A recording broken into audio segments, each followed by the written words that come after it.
રાજ્યમાં શિક્ષકોની ભરતીના ચકડોળે ચડેલા એ મામલાની કચ્છના અબડાસામાં શિક્ષકોની ઘટ મામલે આક્રોશ જોવા મળ્યો છે। ત્યારે હવે સરકારની ભરતી પ્રક્રિયાના કારણે વિદ્યાર્થીઓનું ભણતર ન જોખમાય તે માટે સામાજિક સંસ્થા સામે આવી છે। મુન્દ્રા તાલુકાના સર્વ સેવા સંઘે 150 શિક્ષકોની ભરતીની જાહેરાત કરી છે, કારણ કે કચ્છમાં શિક્ષકોની સ્પેશિયલ ભરતી ખોરંભે ચડી છે અને સંસ્થાનો દાવો છે કે આ માટે તેની પાસે પૂરતી મંજૂરી છે। મુન્દ્રા તાલુકાની સરકારી શાળાઓમાં સંસ્થાએ ભરતી કરેલ શિક્ષકો તે ભણાવશે।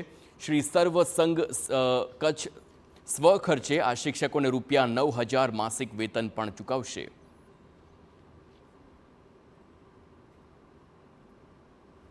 સ્પેશિયલ કચ્છ માટે શિક્ષકોની ભરતી થાય એના માટેના આદેશો આપી દીધા છે।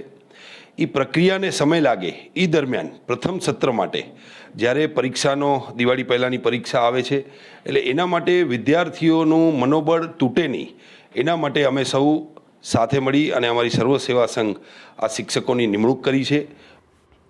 સંસ્થાની કામગીરી સરાહનીય છે, પરંતુ આ બાબત સરકારની નિષ્ફળતાનું ચિત્ર ઊભું કરે છે। શાળા સંચાલક મહામંડળે સર્વ સેવા સંઘની પહેલને બિરદાવી હતી। શાળા સંચાલક મહામંડળે ગણાવ્યું કે બંધારણ મુજબ શાળાકીય શિક્ષણ રાજ્ય સરકારની જવાબદારી છે, જેથી સરકારે ભરતી બાબતે ગંભીરતાથી વિચારવું જોઈએ। શિક્ષક ભરતી માટેનું બોર્ડ અને વિધેયક છે અને પરિપત્ર બહાર પાડીને કાર્યરત કરવાની માંગ કરી છે। સંચાલક સરકારને સૂચન કર્યું છે કે શિક્ષક ભરતી માટે સ્વાયત્ત બોર્ડ આપવામાં આવે તો સરકારની કામગીરી પણ સરળથી થશે અને લોકોની સમસ્યા પણ દૂર થશે। માધ્યમિકમાં એક ને કામ સોંપ્યું, એના કરતાં સંપૂર્ણ સ્વાયત્ત બોર્ડ આપી દો, એને બોર્ડને એની રીતે વર્તવા દો। આ ભરતી બોર્ડો ચાલે જ છે, પોલીસ ભરતી બોર્ડ ચાલે છે, જીપીએસસી અને ગૌણ સેવા પસંદગી મંડળ, પંચાયત સેવા પસંદગી મંડળ, એના ભરતી રીતે એને કરવા દો, પણ તમે તમારા હાથ બહાર કાઢી લો।